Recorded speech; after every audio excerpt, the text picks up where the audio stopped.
All right, so today we're gonna dive into something that I think a lot of people are hearing more and more about, and that's pickleball.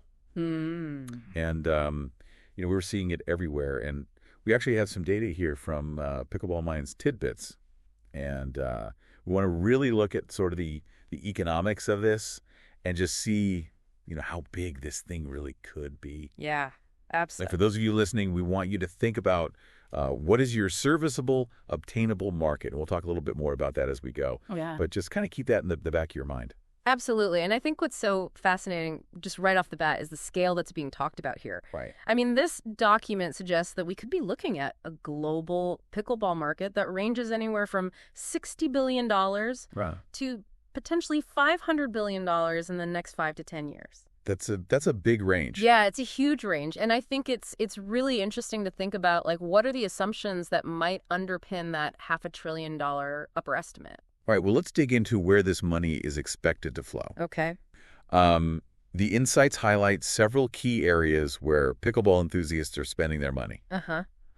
First, naturally, is equipment and apparel. Right. Paddles, balls, the look. The look. Yeah. Yeah, got to have the right shoes, the Absolutely. right outfit. Yeah.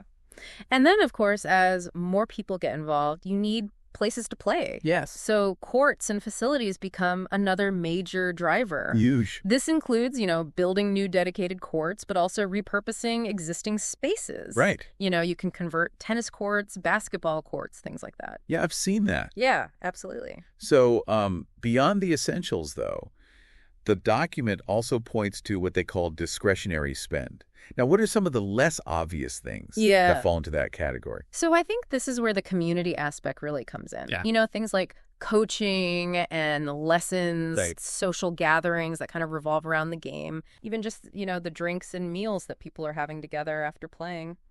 Oh, interesting. Have you seen any of that in, like, your own community, like trends that are pointing towards that kind of social spending around pickleball? Oh, yeah, I've seen more and more post-game, happy hour type things. Yeah.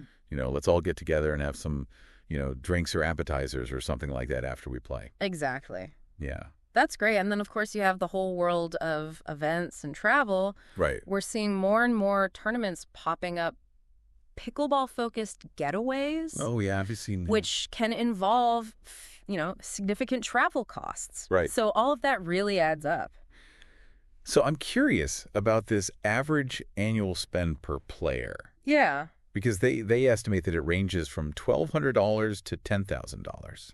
Yeah, that's a huge range. And I think it really highlights that you've got people who are just kind of casually playing, making a smaller investment. And then you've got people who are, like, super dedicated, they're all in on top tier equipment. They're getting regular coaching. They're traveling to compete. Right. What do you think kind of pushes someone towards that higher end of the spending spectrum? Well, I mean, if you think about anything that people are passionate about, Yeah. whether it's, collecting stamps or, playing music, Sure. people will spend, tens of thousands of dollars, on their hobbies. Absolutely. So it's not, out of the realm of possibility that someone would, spend that kind of money if they're really serious about the sport. Absolutely. So how many regular players are we talking about globally who are fueling this kind of economic activity? Well, the projection is about 50 million regular players. Okay. And they're defining that as someone who's playing maybe 3 or 4 times a month Okay. within the next decade. And that 50 million figure is really key, I think, to understanding the overall market size. Because even if you just take that low end of that average, spend that $1,200, Yeah. you're already looking at a $60 billion market. It's a lot of paddles. It is a lot of paddles.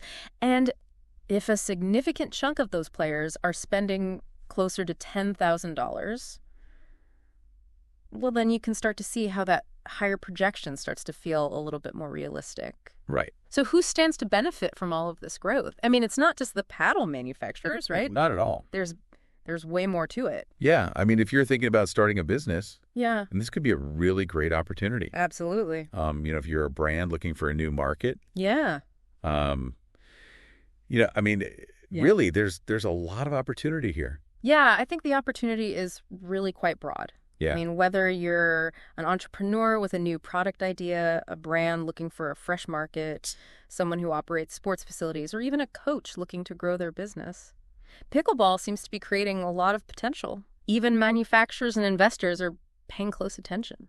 So this brings us back to that, idea of the serviceable, obtainable market. Yeah. So have you started to pinpoint where you might fit within this expanding pickleball business matrix? Right. Have you thought about, what is your slice of this pie that you can realistically go after? Yeah. And I think it's really about looking beyond just playing the game, considering all of those surrounding aspects, the equipment, the infrastructure, the community, building the experiences. Where do your skills, your interests, your entrepreneurial ideas connect with this rapidly growing phenomenon? Yeah, and I think that's a great question for everyone to think about. Yeah, I think so too. All right, well, that's going to wrap it up for today's deep dive. Thanks for listening.